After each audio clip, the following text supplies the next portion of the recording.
Բարի լույս, հարգելի ժողովուրդ, բարև երկիր, բարև ազգ։ Այս առավոտ կանուխ եկեք մի երկու հարց տամ հատկապես նրանց, ովքեր համակրում են պարոն Փաշինյանին եւ կարծում են, որ նա իրենց նախընտրած տեխնացուն է, նա երկիրը կփրկի կամ չգիտեմ, նախկիններին թույլ չի տա որ գան կամ չգիտեմ գնան։ Մի քանի բան այն նարատիվի շուրջ, որ վերջերս այնուամենայնիվ կամ տեստավորվում է կամ արդեն ՔՊ-ի կողմից ընտրվել է որպես նախընտրական հիմնական խոսույթ։ Որքան էլ տարօրինակ է, ՔՊ-ն, որ օգոստոս-սեպտեմբեր ամիսներից մեզ ներկայացնում էր, թե արդեն խաղաղությունը եկել է եւ վերջ խաղաղությունը եկել է, հանկարծակի հիմա նորից խոսում են այն ամենից, ինչ խոսում էին 21 թվականին։ Այսինքն այնինչ իրենց մոտ արդյունավետ վերընտրման ուրեմն հնարավորություն տվեց այն միտքը, հիմա այդ միտքը նորից մեյդան են բերում, թե գիտեք ինչ, եթե նախրի միջից էշի ճակատը չպաչենք հունիսի 7-ին, ապա սեպտեմբերին կլինի աղետաբեր պատերազմ։ Մի կողմ թողնեմ, որ պատերազմները ոչ Նիկոլն է բերում, ոչ էլ մեր Ախոյանները, մինչև աշխարհքաղաքական դաբրո, այսպես ասած, չստանան, ոչ ոք, ոչ մի մեր պես մանր երկիր չի համարձակվի մյուսի վրա պատերազմով հարձակվել, այսինքն առնվազն մի քանի խոշոր աշխարհքաղաքական կենտրոնների կողմից պետք է այդ դաբրոն լինի եւ սրա կոնտեքստում հիշենք, որ այս վերջերս Նիկոլի շրջագայությունը այդ արևմտյան տարբեր ֆորումներին եւ չգիտեմ համաժողովներին հենց այդ դրանից հետո այսպես սկսավ թեժանալ, այս որ կլինի պատերազմ, չգիտեմ ինչ, կամ նրանց այսպես ասած վերլուծականներն էին Նիկոլին ինչ որ բան բզել կամ եղել է որոշակի խորհրդակցություն արևմտյան կոնսուլտանտների կողմից, ովքեր կանխատեսել են, որ ընկեր գործերը լավ չի գնա ու չգիտեմ, ժողովրդիդ ուզում ես ահաբեկի, ուզում ես վախացրա, ուզում ես ինչ ուզում ես արա, ուզում ես էթնիկ զտումներ արա Արցախայության նկատմամբ, ինչ ուզում ես արա, ընտրությունը կասկածի տակ է։ Եվ ես սկսում եմ մտածել այն մասին, որ Նիկոլը իրոք հաճախ են ասել, որ խուճապի մեջ է եւ այլն, բայց ես սկսում եմ մտածել, որ իրոք հիմա բավականին ծանր է նրա վիճակը։ Իրոք հիմա սկսում եմ մտածել, որ նա բավականին այսպես իրան կորցնում է եւ արտաքին ձև է տալի, թե ամեն ինչ կարգին է, վերջին փաստը, որ հանգարց ու հանգարց այս քարոզչական լարվածության ֆոնին, հատկապես մետրոյի դեպքից հետո վերցրեց ու զանգեց Պուտինին եւ ինչ որ սկսեց Պուտինի հետ ինչ որ բան խոսալ, որը մենք չգիտենք, բայց զանգը որպես փաստ, Նիկոլի կողմից Պուտինին արված զանգը նշանակում է, որ ինչ որ բան այն չի, լուրջ այն չի, հա, Նիկոլի համար։ Մակրոնին չի զանգում, այն մյուսին չի զանգում, Պուտինին է զանգում։ Իսկ դաշտում հիմա գիտեք, որ հատկապես Պուտինի հետ լուրջ հաշվի նստող քաղաքական ուժեր բավականին հաջող քարոզարշավ են անում, դե Ծառուկյանն էլ չի սկսել, հա։ Հիմա եկեք էլի եմ ասում նիկոլականներին մի քանի հարց տամ։ Ժողովուրդ, առաջի հարցը մի հատ ձեր սիրելի տեխնացուին հարցրեք։ Էս ինչ եղավ հանգարց խաղաղությունը, որ եկել էր, կարծես թե պատրաստ էր։ Էս ինչ եղավ հանգարց, որ դա դառավ պատերազմի վտանգ։ Բա խաղաղություն էր։ Ինչ եղավ հանկարծ։ Եթե նա ձեզ ասի, որ գիտեք ինչ կա, այ անկախության հռչակագիրը պիտի փոխենք, թե չէ դրանից հետո պատերազմ կլինի, եթե անկախության հռչակագիրը սահմանադրությունից չհանենք, սահմանադրությունը չփոխենք, ապա իրան հարցրեք, այ ընկեր, դու հենց հիմա սահմանադրական մեծամասնություն ունես ազգային ժողովում ու այս քանի ամիսա ունեիր, փոխեիր։ Դուք ձեր սիրելի տեխնացուին հարցրեք, պարոն Փաշինյան, բա ինչի՞ չես սահմանադրությունը փոխում, որ այդ խաղաղությունը անշրջելի դառնա։ Հələ իրան հարցրեք։ Նա հիմա դա կարա անի, նա կարար աներ դա անցած ամիս, այն ամիս, դեկտեմբերի, նոյեմբերի, նա դա կարար աներ։ Բան չի օրինակ օգոստոսի 8-ի պայմանագիրը նախաստորագրելուց հետո ինքը դա չարեց։ Այս ցելի տարի ինչին է սպասում։ Ու կարող է ժողովուրդ ջան հանգարց ստեղ պարզվի, որ միայն սահմանադրությունը փոխելով գործը չի ավարտվում։ Միգուցե պարզվի, որ էլի ինչ որ զիջումներ կան անելու, որովհետև Երբ որ նա ասում է, եթե ինքը չլինի, ապա կլինի պատերազմ։ Էլի ասեմ, նոր խոսույթ է բերել 21 թվականին այն ինչ աշխատել է, որոշել եմ երկրորդ կռուկ, այդ նույն տրյուկը, այդ նույն ծուղակը երկրորդ շրջան օգտագործի։ Հələ իրան հարցրեք, լավ։ Սահմանադրությունը չես փոխում, ուրեմն էլի բաներ կա զիջելու։ Այ ինչ է զիջելու, որ չլինի պատերազմ։ Հələ մի հատ էտի հարցրեք։ Ինչ էլ կա զիջելու, թող չեսնի ասի։ Ինքը այդքան խաղաղասեր, խաղաղություն բերողա, չէ՞, իր ամբողջ կյանքում ինքը մենակ խաղաղություն է բերել։ Որտեղ հայտնվել է, այնտեղ եկել է խաղաղություն։ Ենթադրենք, դուք տենց եք ընկալում։ Նիկոլին համակրողները այդպես են ընկալում, որ նա խաղաղության գրավականն է։ Հիմա հարցրեք, վիր խաշվին այդ խաղաղությունը ում հաշվին է լինելու, ինչի հաշվին է լինելու։ Այն որ վախացնում են, որ նորից կլինի պատերազմ, ձեր երեխաները սենց կլինի, նենց կլինի։ Մի հեր ես եմ, հա, մենք էլ ունենք հարազատություն, բարեկամություն, մենք էլ ունենք ջահելներ, ես էլ բանի տարիքի եմ, հա, այսքան առնվազն կամավոր կարամ գնամ, էլ էսա հարցը, հիմա հարց, այ մարդ,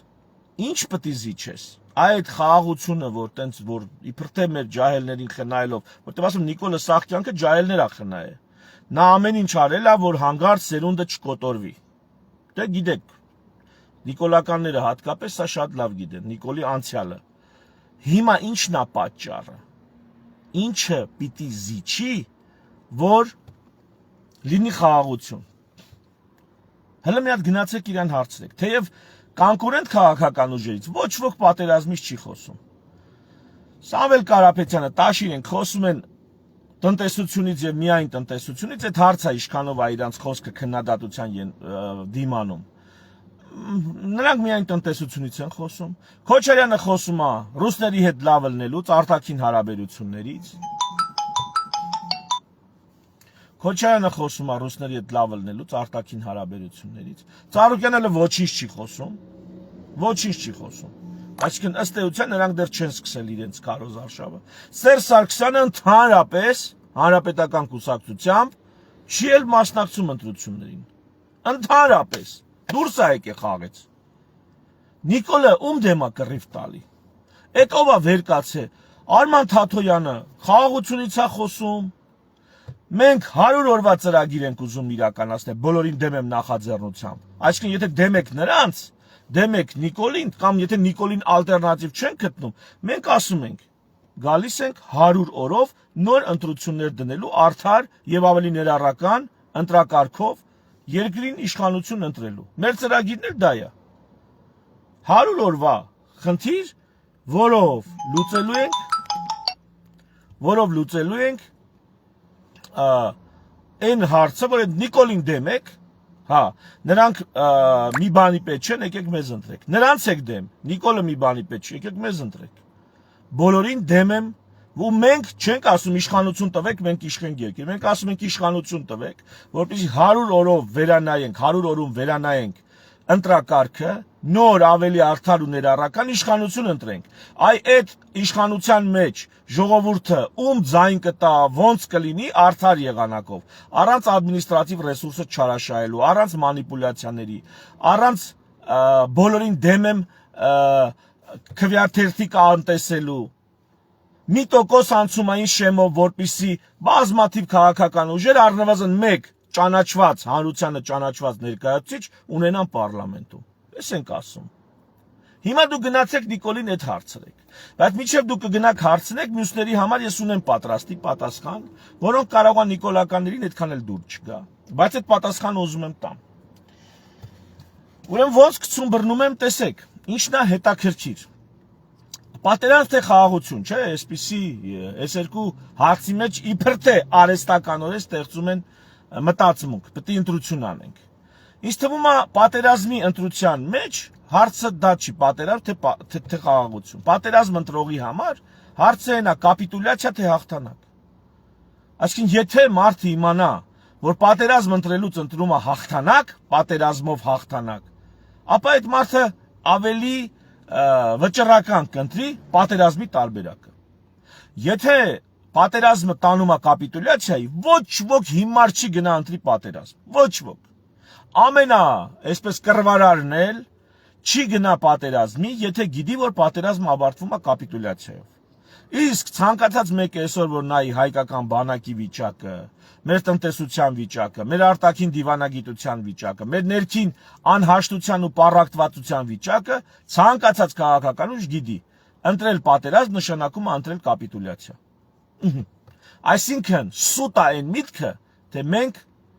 որևիցե մեկը մեզանում կարա ընտրի պատերազմ։ Սուտ է, անհեթեթ է, աբսուրդ է, ոնց ասեմ, աբսուրդ է։ Ոչ ոք չի ընտրի պատերազմ, որովհետև պատերազմ ընտրում են նրանք, ովքեր վստահ են իրանց հաղթանակի մեջ։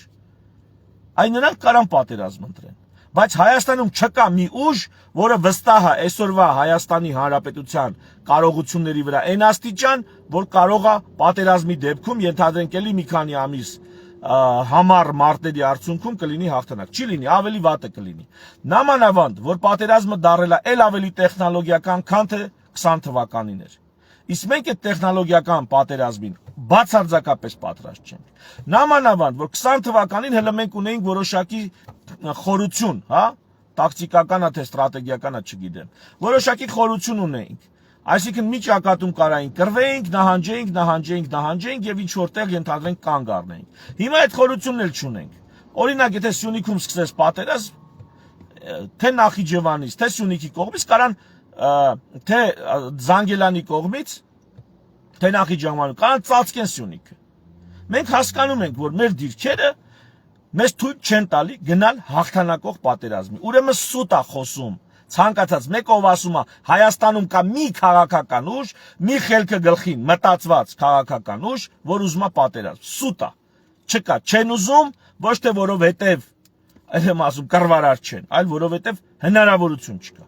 Հիմա խաղաղությանը դառնա։ Խաղաղությունն էլ էս երկու ձևով է լինում։ Խաղաղությունը լինում է կամ հաղթանակով,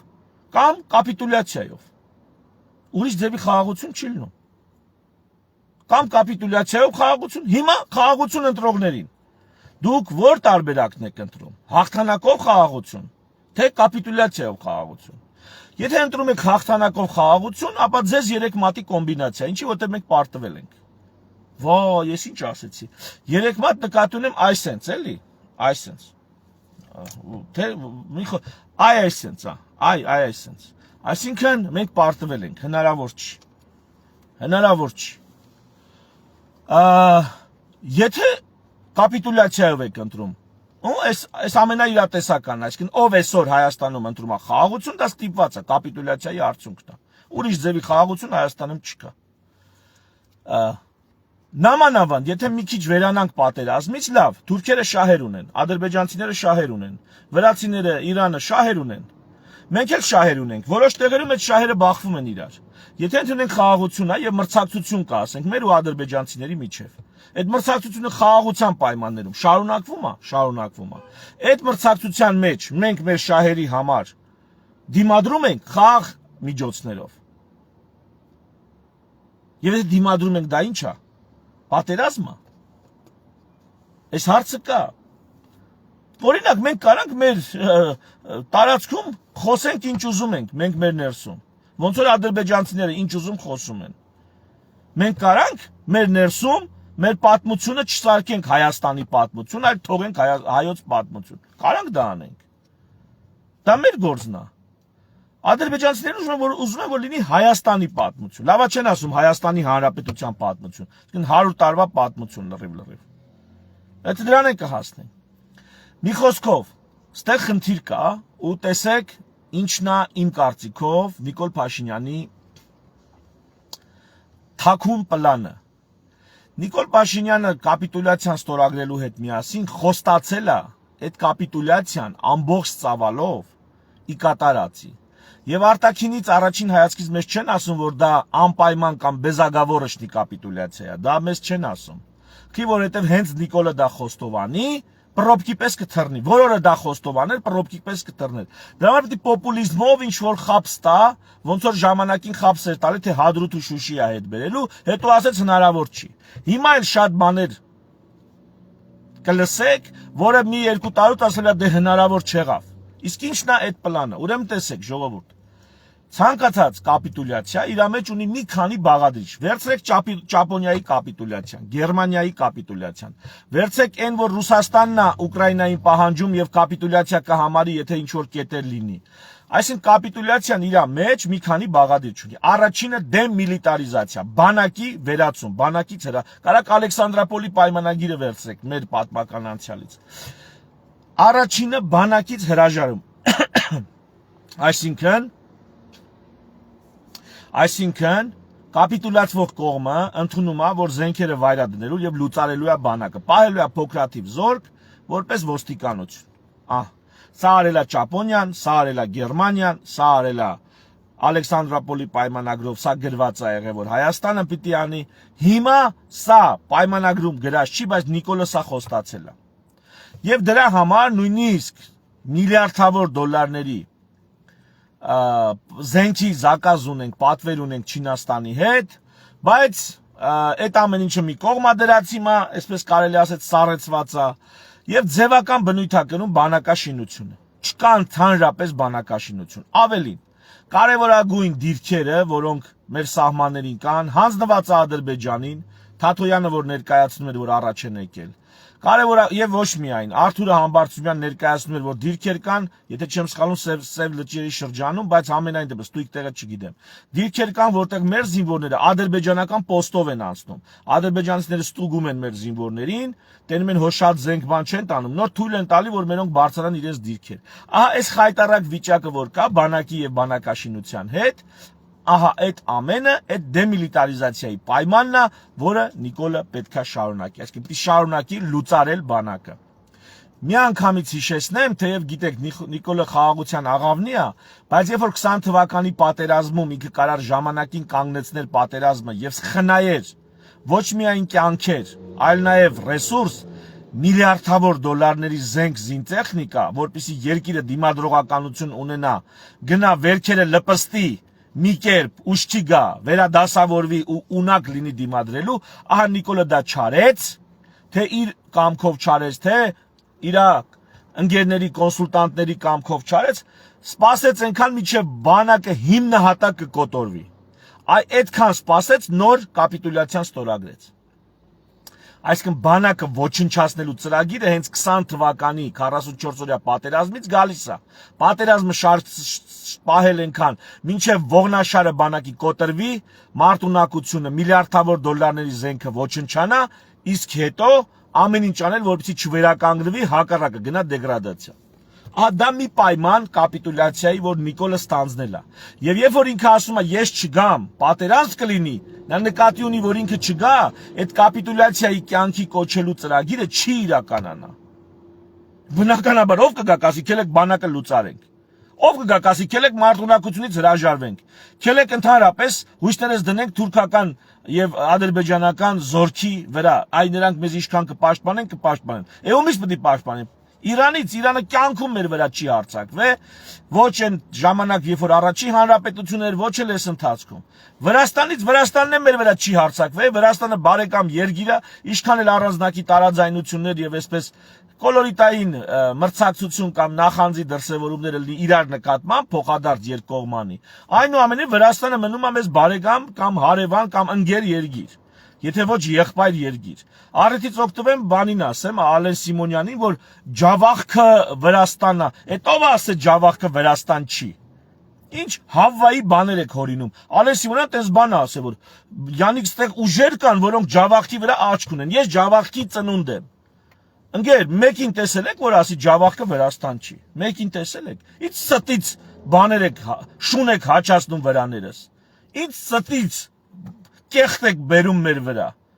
Յանի մենք տենց բանա հարևանների հետ չենք ուզում հաշտապրենք կամ Իրանի հետ կապված, բայց մեծ հայքի մեջ Իրանից տարածքներ չէին մտնում, բայց ով է միջև հիմա Իրանին ասե աշկիվ վերևը ունք կա։ Ոչ ոք։ Ոչ ոք այդ բանը չի արել։ Մի րոպե, մի վայրկյան։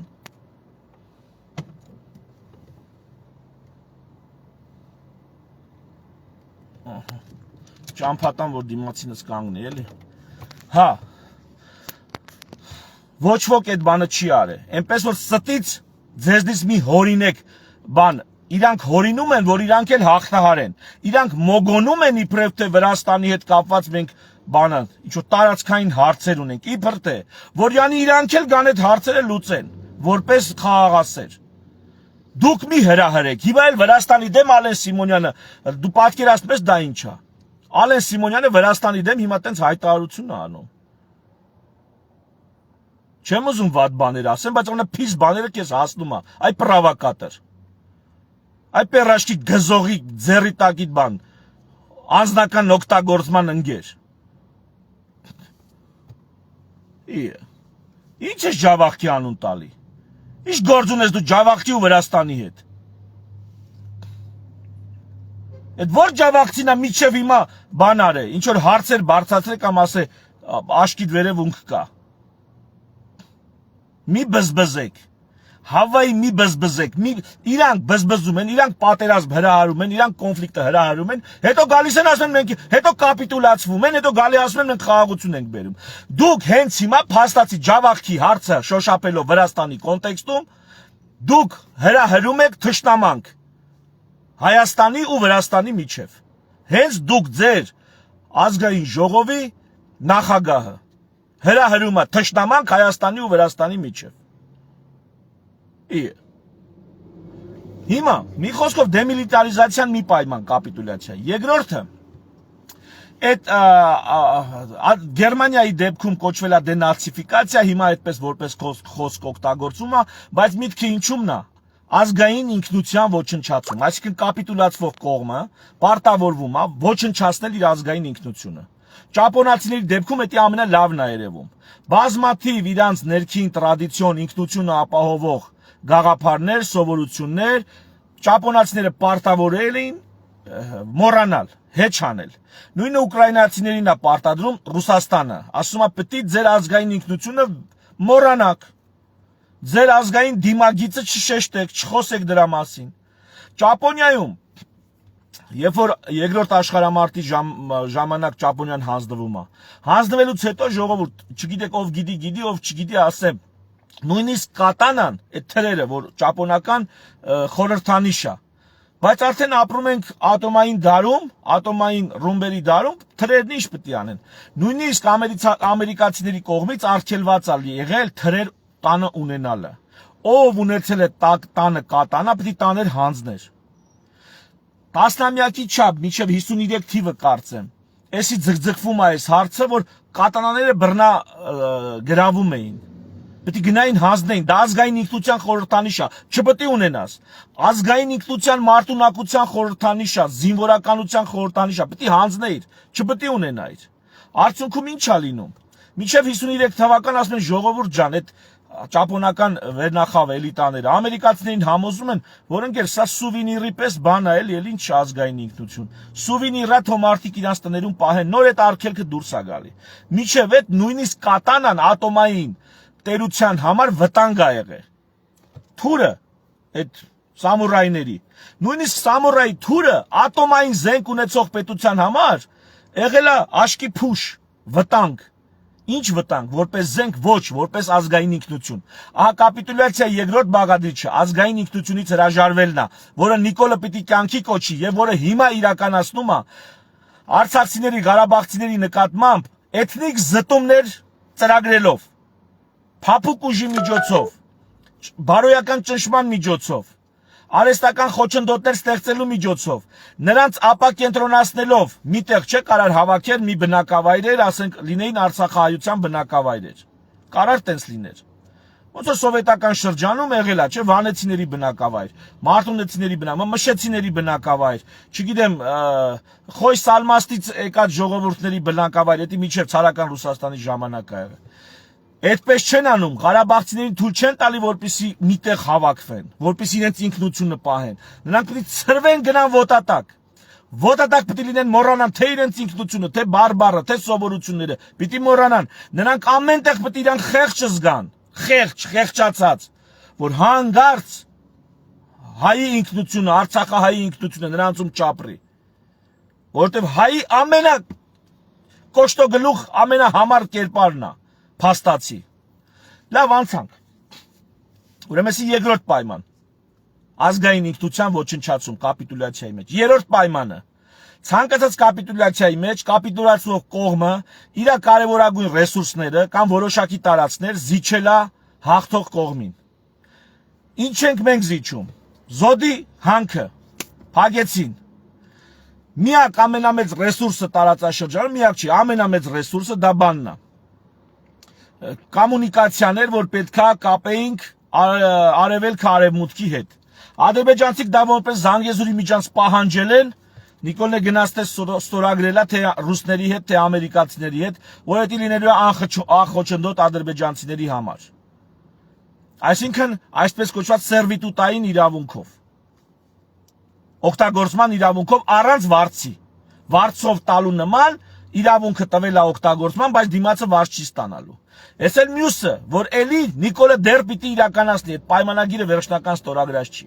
Եվ քանի որ այդ պայմանագիրը վերջնական ստորագրած չի, Նիկոլը դեռ դա պիտի անի։ Դեռ դա պիտի անի։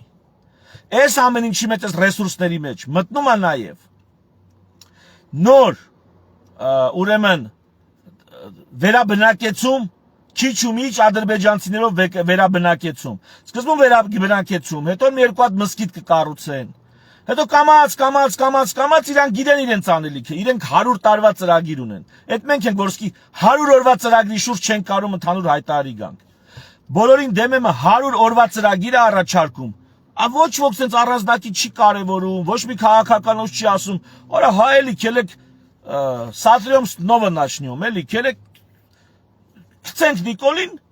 հետո հելի ԿՊ-ի հետ միասին բոլորով ազգովի հավասար պայմաններում ներառական ընդհանուր մի հատ ընտրություններ անցնենք։ 100 օր չենք կարող մենք իրար գլխու գանք։ Նրանք 100 տարվա ծրագիր ունեն։ Եվ այդ ծրագիրն են իրականացնելու։ Կապիտուլյացիան էլի բաղադրիչներ ունի։ Այո, կատանաները 1600 թվերի կատանաները հավաքել են Ճապոնիայում։ Հիմա էս է մեր խնդիրը, ժողովուրդ ջան։ Նիկոլը ուզում է կապիտուլյացիան կյանքի կոչի, ոչ թե այն կետերը, որոնք ընդստորագրած են։ Այն ինչ համաշխարհային պրակտիկայում ընդունված է որպես կապիտուլյացիայի հիմնական կետեր։ Այսինքն գնում է բեզագավորոչնի, անպայման, առանց պայմանների կապիտուլյացիայի։ Ու ինքը դա պետքա կյանքի կոչի։ Եթե ինքը դա կյանքի չկոչի, ոչ թե լինելու է պատերազմ, ոչ, ամենևին։ Քարաս այս ամեն ինչը չընդունես, գտնես աշխարհ Չինաստան, Ռուսաստան, Ամերիկա։ Նայ սրանք առնվազն կետեր են, որոնք կասեն, լավ, ինչ եք ուզում, բանակ եք ուզում, պահեք։ Մենակ Եվրոպան չի ուզում, որ ստե բանակ լինի։ Ինչի որ հանգարց դիմադրություն չլինի, որ միջին ասիական գազը տանեն հասցնեն Եվրոպա։ Մենակ սրանք են։ Եվրոպա, Թուրքիա, Ադրբեջան, սրանք են, որ Հայաստանում բանակ չեն ուզում լինի։ Դրա համար Եվրոպան ինչ է անում։ Ասում է սպասեք, դուք հանգարց բանակ չսարքեք։ Մենք հերադիտակներով կգանք սահմանին կկանգնենք, ձեր անվտանգությունը կապահովենք դիտորդներով։ Սա եվրոպական պլան է, չէ՞։ Բայց դու հասկանում ես, որ եթե դիտորդներով քո անվտանգությունն ապահովում են, քո մոտ անջատում են բանակ ստեղծելու պահանջը։ Էլ ոչ ոք չի գնում Նիկոլին ասում, ընկեր, բա մեր բանակը պաշտպանությունը ինքնապաշտպանության իրավունքից օգտվել է։ Ուր է։ Ռեսուրսներն ուր են ինքնապաշտպանության իրավունքը ռեալիզացնելու, իրացնելու։ Ոչ ոք դա չի գնում ասում։ Ինչի չեն գնում ասում։ Որտեվ եվրոպական դիտորդները նստած են Խուրշուդյաններն ու Արամ Սարգսյաններն էլ գիշեր-ցերեկ եվրոպական դիտորդ են տրռցնում, թե տեսեք ինչքան լավ է։ Եվրոպական դիտորդ է եկել։ Էլ չեն ասում, որ մեր իմունիտետն են անջատե ու դրսից դիտորդական իմունիտետ են տվել ժամանակավոր, մինչև վերջնականապես կփագեն բանակի տեղական ինքնապաշտպանության եւ մնացած հարցերը, որ կախված են անվտանգության հետ, արտաքին ագրեսիայի դիմակայելու հետ։ Եվ ըստե հարց է գալի ինգեր, էսա ձեր խաղաղությունը, սենց եք ուզում։ Ժողովուրդ ջան, եթե սենց եք ուզում,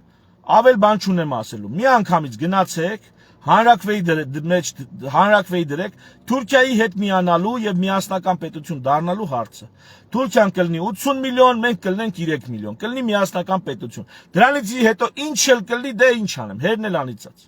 Գնացեք sense հանրակրվե արեք, ելն չի եք ես կոմենտում ստից խաղաղություն, չգիտեմ, բարեկամություն, կոմունիկացիաներ, փոխադարձության սկզբունքն ուր մնաց։ Նիկոլն եկել էր փոխադարձության սկզբունքով, չէ՞։ Հիմա պարզվում է, որ Թրամփի միջանցքը մենակ Զանգեզուրի տերիտորիան է։ Էլ չկա հանդիծենքում Թրամփ յուղի, Ալիևը բացահայտ հայտարարել է դրա մասին։ Ասելիքս սա է, ժողովուրդ ջան։ Գնացեք Նիկոլին հարցրեք, այդ քո խաղաղությունը, որ ասում ես, ի՞նչն անգեր։ Ինչ պետք է զիջես, էլի մի հատ էդի ցուցակը տուր, ասա այսքան բանը պետք է զիջեմ։ Նոր գնացեք Նիկոլ ընտրեք, եթե պետք է Նիկոլ ընտրեք։ Իսկ եթե Նիկոլին պետք է ընտրեք այնքան 50%-ից ավել, չէ, 60%-ից ավել, որ ինքը իր ուզածը անի, ու պետք է հանրակրվեին Նիկոլի դրած սահմանադրության հանրակրվեին։ Գնաք Նիկոլին կողմ քվեարկեք։ Ապա էլ եմ ասում, Թուրքիա մտնելուց հանրակրվե դրեք մի անգամից, այդքան անիմաստ ծախսեր մի արեք։ Մի անգամից մի հատ հանրակրվե եք դնում ու պրզնում ենք։ Մի անգամից հայտնվում ենք ՆԱՏՕ-ի տիրույթում, դառնում ենք ՆԱՏՕ-ական բանակի մաս, ոնց որ ուզում են մեր, ասեցի, Խուրշուդյան ու Արամ Սարգսյանները, ընդելի կան։ Մի անգամից դառնում ենք ՆԱՏՕ-ի մաս, մի անգամից դառնում ենք Եվրամիության թեկնածու երկիր, որովհետև Թուրքիան Եվրամիության թեկնածու երկիր է։ Մի անգամից բանա լինում, այդ ճանապարհների բացում, ապաշրջապակում, ծով դեպի մուտք, այդ ամեն ինչ հարցերը լուծվում է, մի անգամից Ադրբեջանը որպես սպառնալիք վերանում է։ Մի անգամից։ Այսինքն այն ամբողջ ծրագիրը, որ այն արևմտամերները ներկայացնում են մեզ, այդ ամբողջ ծրագիրը մի անգամից կյանքի է կոչում, եթե մենք Թուրքիայի հետ դառնում ենք միացյալ պետություն։ 3 միլիոն, մենք 80 միլիոն իրանք։ Խնդրեմ, գնացեք այս հարցը դրեք հանրակրվեի, ախպեր, էլ մի խոսացեք ավել պակաս, էլ մեր ներվերը մի կերեք։ Ուղղակի այև որ մտնեք, գարանտիաները ուր են։ Քրդերը, չգիտեմ, 15 միլիոն են թե 30 միլիոն են Թուրքիայում։ Քրդերը, վիճակներն ինչ է։ Բան չի պետք է մեր վիճակը ավելի լավ լինի։ Քրդերի նկատմամբ վերաբերմունքն ինչ է, բան չի պետք է մեր նկատմամբ վերաբերմունքն ավելի լավ լինի։ Հələ մտածեք այս մասին։ Սենց հարցեր կա, էլի, դե շարունակություն կա։ Շարունակություն կա, էլի։ Մի խոսքով, ժողովուրդ ջան, իմ ծրագիրը, իմ պատկերացմամբ Նիկոլի ծրագիրը էդ է, որ ինքը գաղտնի է պահում բազմաթիվ կետեր, որոնք վերաբերվում են կապիտուլյացիայի, իրական եւ բեզագավորոշնի կապիտուլյացիայի կյանքի կոչելուն։ Մենք ինչ պետք է անենք, հայերով ինչ պետք է անենք, հայերով եւ Հայաստանի Հանրապետության քաղաքացիներով։ Ժողովուրդ ջան, խնդրում եմ այս վիդեոն տարածեք ինչքան հնարավոր է։ Facebook-ը իմ տեսանյութերի տարածման վրա արգելանք է դրած, սահմանափակում է դրած։ 3 անգամ ընկած է տարածման արագությունը, ինչը որ սովորական իմ Facebook-ի տարածման արագությունն է եղել։ 3 անգամ դա գցած է, խնդրում եմ էսի տարածեք, ինչքան հնարավոր է շատ մարդ իմանա։ Եվ ամենակարևորը, ես իլյուզիաներ չունեմ ծովից ծով Հայաստանի։ Ես իլյուզիաներ չունեմ, թե մենք ռեսուրսներ ունենք սպասարկելու Արցախահայության շահերը, իրավունքները, բայց Հայաստանի Հանրապետությունում գեդինը մտնենք, մեռնենք, եթե մենք չենք կարա Արցախահայության, մեր արցախցիների հետ խոսանք ինչից ուզում ենք։ Այն մինիմում իրավունքների մասին, որ միջազգային ստանդարտ է։ Եթե մենք չենք կարող խոսենք, որ 2023 թվականին արդարադատության միջազգային դատարանը որոշում է կայացրել, միջանկյալ որոշում, որ Արցախահայությունը վերադարձի իրավունք ունի անվտանգության, խտրականությունից զերծ լինելու գարանտիաներով։ Եթե մենք դրա մասին չենք կարող խոսանք, բա մենք ինչի մասին կարող խոսանք։ Եթե մենք չենք կարող խոսանք, որ Արարատ Սարը, Նոյան Տապանով մեր զինանշանի վրա անսակարկելի իրողություն է ու դա չի փոխվելու ոչ մի դեպքում։ Մենք էլ ինչից կարանք խոսանք։ Եթե մենք չենք կարող Հայաստանի պատմության փոխարեն ասենք հայոց պատմություն, որ նաև նշանակում է հայքի պատմություն, բայց ինչից կարանք խոսանք։ Վաղն էլ Հայաստանը սարքելու են Հայաստանի քաղաքացիների երկիր, Հայաստանի քաղաքացիների հանրապետություն։ Այսինքն ինչ այսօր Հայաստանի հանրապետությունը վաղն էլ է սարքելու։ Այդ ազգային ինքնության ոչնչացում, որ ազգային ինքնություն ոչնչացավ, մնացել ենք ստե ինչ անենք, ախպեր։ Այսինքն կապ չունի ինչ ազգից ես, որ կապ չունի ամեն մեկը մի հատ հարմար երկիր կընտրի, կգնա կդառնան դե քաղաքացի, երեխեքներ կդառնան այդ ազգի ներկայացուցիչ։ Էլի ինչ բարդ բան կա։ Ես էլ արդեն ասել եմ, կգնամ Ջավախք իմ համար հանգիստ կապրեմ, գոնե կիմանամ դիմացից հարևանը չի քվեարկել Նիկոլի օգտին եւ սահմանադրությունը փոխելու օգտին։ Գոնե այդքան բանով կմխիթարվեմ։ Մանավանդ Ջավախը դատարկվում է, ժողովուրդը հիմնականում տոնում գնում է, Արեստսել, փեշակսել է հերիքում, լեզուսել է հերիքում, խելքսել է հերիքում։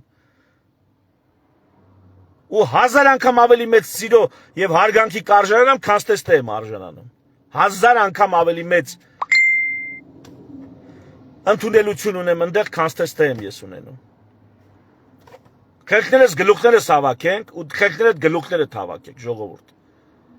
Այդ կեղծ նարատիվը պատերանց խաղաղություն։ Այ էսա, դες հարցերին պատասխանեք։ Այ էսա իրական ընտրությունը։ Դե ասեք այդ ոնց եք անում ու ինչի մեջ եք ընտրում։ Վերջնական կապիտուլյացիայի, բանակի ոչնչացման, ազգային ինքնության ոչնչացման, տարածքների զիջման, բոլոր իրավունքներից հրաժարման, բոլոր դատարանների մեր օգտին կայացված որոշումներից հրաժարման, սրա օգտին ենք ընտրում, թե այս ամեն ինչին ասում ենք ոչ, ոչ, ընդամենը ոչ, հետո կլինի պատերազմ, մի խապեք սուտիկ որսկաններ, բանի խորաման կաղվեսներ, մի խապեք, պատերազմը մինչև Ռուսաստան, Ամերիկա, դաբրո չտվեցին ստե պատերազմ չի լինելու, չկա տեսբան, որ առանց Ռուսաստանի դաբրոյի ու առանց Ամերիկայի դաբրոյի ստեղ պատերազմ լինի, անհնար է, եղավ, ստից մի բան արեք, թե պատերազմ կլինի։ Թերևս այսքանը, շնորհակալություն ուշադրության համար, գնամ ես էլ իմ գործին, մի քիչ ուշացած։ Միշտ օր հանդիպում։ Տարածեք, խնդրում եմ։ Լայքում եք, լավ եք անում, կոմենտ եք գրում, լավ եք անում, խնդրում եմ տարածեք, ժողովուրդ ջան։ Էս էլ թող ձեր կողմից այսպես ներդրումը լինի, այս մեր գաղափարների տարածմանը, իրար հասկանալուն, իրար հետ շուն ու կատու լինելուց հրաժարվելուն, պառակտումից դուրս գալուն։ Խնդրում եմ, դա արեք։ Շնորհակալություն։